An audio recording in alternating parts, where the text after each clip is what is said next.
saúde dos nossos olhos, assim como a nossa pele, os olhos também envelhecem, sabia?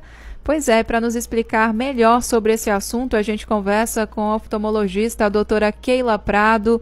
Boa tarde, doutora Keila, seja bem-vinda, a casa é sua. Olá, boa tarde, obrigada pelo convite. À medida que a gente vai envelhecendo, a nossa visão ela também acompanha todo esse processo, doutora. O que a gente pode dizer que quanto mais velhos, mais problemas a gente vai vendo, e principalmente com relação aos problemas de visão? Essa afirmação ela é correta, né? Agora a gente precisa distinguir duas coisas. Primeiro, são os processos naturais de envelhecimento do olho, que não são doenças, né? Fazem parte do próprio processo de envelhecimento. E existem algumas doenças que são mais prevalentes em pessoas de mais idade, né? Então, são duas coisas diferentes. Os dois processos de envelhecimento naturais, que fazem parte do envelhecimento do olho mesmo, da função visual, é a vista cansada, que acontece em torno dos 40 anos, e a catarata, que aparece mais ou menos em torno dos 60, tá? Então, isso são envelhecimentos naturais. Isso não tem muito como a gente escapar deles. Faz parte, porque né? vai acontecer. E existem doenças que aparecem mais em pessoas mais idosas, né? Então, por exemplo, a degeneração macular relacionada à idade, pelo próprio nome diz, existe uma sigla para isso que chama DMRI, que é um processo degenerativo da retina, que você vai perdendo a visão aos poucos. E isso normalmente acontece quando você tem um histórico familiar e alguns hábitos também, como fumar, pessoas que não têm uma boa alimentação, pode levar a esses processos degenerativos, né? E existem doenças que são sistêmicas, que podem acarretar alteração oftalmológica com a idade também, que são os quadros de hipertensão arterial, diabetes, né? Que são doenças sistêmicas que podem evoluir com um quadro oftalmológico e levar à perda visual. E normalmente isso acontece com pessoas de mais idade, mas tem gente também mais nova que tem. Depende realmente da falta de controle da hipertensão ou do diabetes. Tá certo. Mas isso são doenças, né? Agora, a vista cansada e a catarata, isso vai acontecer. É igual cabelo branco e ruga. Não tem jeito, a gente não vai escapar. Mais cedo ou mais tarde a gente vai ter. Em algum momento aí, né, da nossa vida, desse processo de envelhecimento, alguma dessas podem aparecer, né? Exatamente. Desses probleminhas. Agora, a senhora citou aí algo muito comum, que de fato é a catarata. Ela costuma aparecer em que idade, mais ou menos? Em torno dos 60 anos, entre 60 e 65. Isso é uma média, tá? Tem gente que pode aparecer mais cedo, outras pessoas aparecem mais tarde, é igual cabelo branco. Né? Cabelo branco tem pessoas que com 20 e poucos anos já tem. Tem pessoas que com quase 50 tem muito pouco, né? Então isso também depende um pouco da genética de cada um, né? Mas a média é entre 60 e 65 anos. Alguma desses problemas, alguma dessas doenças podem ser associados à questão genética, passar de pai para filho? Existe alguma desses processos, dessas doenças que a senhora citou, que pode acontecer por conta disso? Pode, sim. O glaucoma, por exemplo, é uma doença também que a taxa de incidência aumenta a partir dos 40 anos e que tem uma predisposição genética forte, né? A própria degeneração macular também, ela não é que ela seja hereditária, mas o fato de você ter um caso na família aumenta a chance de você poder desenvolver a doença, né? Tá certo. Eu tenho aqui uma pergunta de uma ouvinte. Eu vou fazer o seguinte: eu tenho aqui uma pergunta da minha pauta, eu vou fazer para a senhora enquanto eu vou entendendo aqui a estrutura da pergunta dela, tá bom? Tá bom. Quais são os sinais que a gente precisa ficar em alerta quanto a gente vai envelhecendo, o nosso processo normal, né, do envelhecimento vai acontecendo? O que a gente precisa ficar em alerta? Quais são os sinais que a gente precisa observar nesse processo? Olha, principalmente a baixa de acuidade visual, né? Quando você tem alguma dificuldade para enxergar, ou de longe ou de perto, que você não tinha antes e começou a sentir depois de uma determinada idade, esse é o principal sintoma. Mas existem doenças que são assintomáticas. Por isso que a gente reforça bem a importância de você manter uma consulta de rotina periódica. Não esperar sentir alguma coisa para poder procurar o médico, né? Sim. Então, principalmente a partir dos 40 anos, é importante você manter uma avaliação periódica, independente dos sintomas. Mas esses processos degenerativos que eu falei, esses processos da idade que eu falei para você, que é a vista cansada e a catarata, o principal sintoma é baixa de visão. Tá. Pessoal que está me enviando áudio, esses áudios, eles são relacionados à entrevista, porque eu não posso abrir o áudio aqui se não for relacionado ao assunto que nós estamos conversando. Me fala assim, sim ou não, para a gente poder passar aqui. Enquanto isso, eu vou fazer a pergunta da Fátima, e até perguntei aqui para ela se eu li certo ou se eu estou vendo coisa errada. Eu já estou com problema, eu tenho miopia também e astigmatismo, só que não é tão forte como ela está me relatando aqui. Oi, Pri, boa tarde, eu sou a Fátima, estou ouvindo você conversar aí com a oftalmologista e eu queria perguntar para ela o seguinte. A Fátima, ela tinha 25 graus de óculos, miopia, eu achei que eu estivesse vendo coisa, doutora. Não, mas é possível. É possível? Meu Deus, tá, vou fazer a pergunta toda, porque realmente tive um choque aqui, porque realmente eu desconhecia, eu já vi algum grau alto, mas assim é muito alto, né, doutora?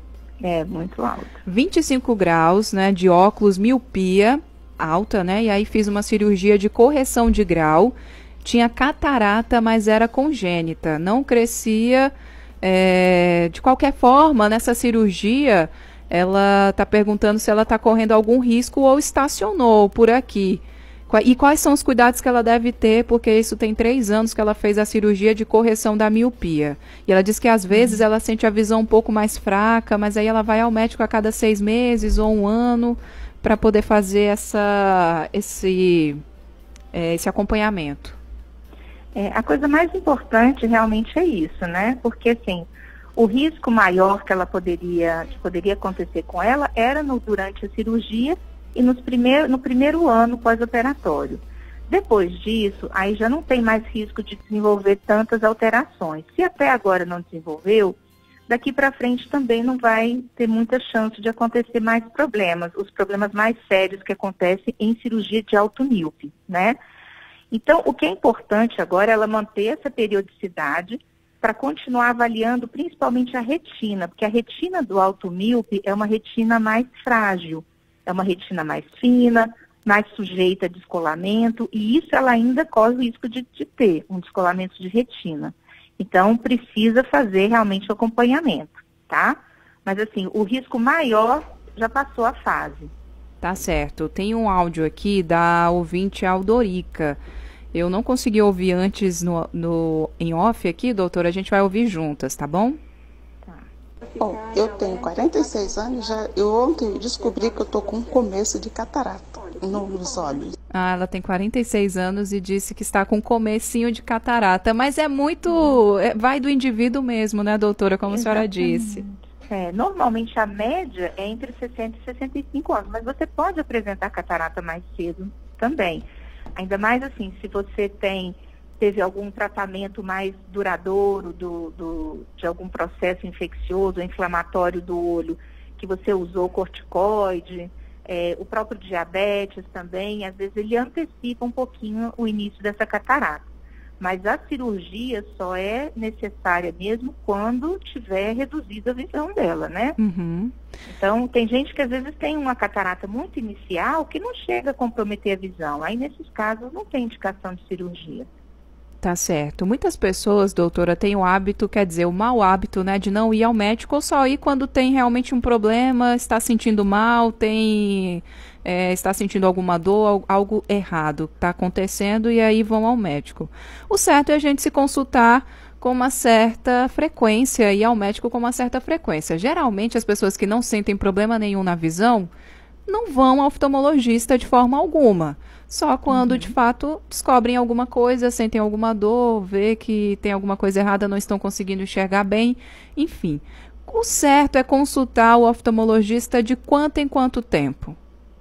Olha, uma pessoa que tem uma saúde ocular boa, uma vez por ano.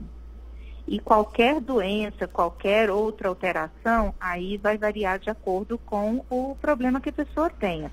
Normalmente a cada 3 ou a cada 6 meses, tá? Dependendo da doença ou do que ela tenha. Mas uma pessoa saudável, que não tem problema oftalmológico nenhum, uma vez por ano. Agora, doutora Keila, esse período mesmo de pandemia, acredito que as pessoas que já não iam ao médico agora, então, já não estão querendo ir mesmo. E estão com medo mesmo, né, de frequentar os hospitais, enfim, existe um protocolo de segurança. Eu queria até que a senhora falasse um pouquinho a respeito disso, para que as pessoas se tranquilizassem nesse sentido de ir ao médico, de ter esse cuidado com a visão, porque realmente a gente não pode brincar com isso. Nós não sabemos porque muitas doenças, elas são silenciosas. Exatamente. Não é? Então, às vezes eu não tenho nenhum problema aqui aparente na minha visão, no meu rosto, enfim, no meu olho, mas provavelmente interno tem alguma coisa que precisa ser investigado e às vezes a gente não vai ao médico agora nesse período de pandemia, então as pessoas estão fugindo dos hospitais com medo mesmo, né, da Covid. É claro, tem todo um processo, toda uma questão mesmo que a gente precisa ter cuidado e muita atenção, mas eu queria muito que a senhora explicasse, tranquilizassem mesmo os nossos ouvintes com relação a toda a segurança mesmo dessas consultas. Eu acho assim que realmente o Covid é uma doença com uma transmissibilidade muito alta, então a gente realmente precisa tomar esses cuidados. É normal as pessoas terem essa preocupação, mas é como você falou, né? A saúde, ela é muito mais do que o Covid, né? Então a gente precisa realmente cuidar. E o que eu orientaria, e é o que a gente tem feito na nossa experiência, né, como oftalmologista, assim, orientaria os pacientes a procurarem clínicas menores, né, que tem, assim, um fluxo de paciente menor. A maioria das clínicas, elas têm diminuído o número de pacientes atendidos por cada período, então o número de pessoas que ficam na sala de espera é menor do que o habitual. As cadeiras também afastadas, então sempre procurar manter esse distanciamento dentro dos consultórios, sempre cobrar da clínica que mantenha janelas abertas, portas abertas para manter um arejamento maior, né? Ter sempre álcool em gel disponível, sempre usar máscaras, né? Então, assim, faz parte do protocolo da clínica exigir que o paciente só entre com máscara, tem aqueles tapetes de higienização na porta, os próprios equipamentos, cada paciente que vai ser examinado no equipamento, o equipamento é higienizado antes. Então, isso também é uma coisa importante para o paciente observar, ver se está sendo feito isso, né? Então, tomando todos os cuidados, o médico usando máscara, se higienizando os aparelhos, mantendo essa distância na sala de espera, seguindo todo esse protocolo, existe uma diminuição muito grande da chance de transmissão, né? Então, eu acho que a maioria dos médicos estão tomando e estão seguindo esse protocolo. Então, eu acho que seguindo isso, os pacientes podem ficar tranquilos. Tá certo. Nós conversamos com a doutora Keila Prado. Doutora, a doutora Keila é oftalmologista, pode deixar os seus contatos, onde a senhora atende, Instagram, enfim, rede social, pode ficar à vontade. Não, nós atendemos em Brasília, numa clínica chamada Auge Oftalmologia, na Asa Norte. Aí basta procurar na internet mesmo, Google, já vai ter todo o nosso Instagram, todos os nossos contatos. Tá joia. A gente agradece a participação aqui no nosso programa, doutora. Muito obrigada. Obrigada a você. Tchau, tchau. Tchau.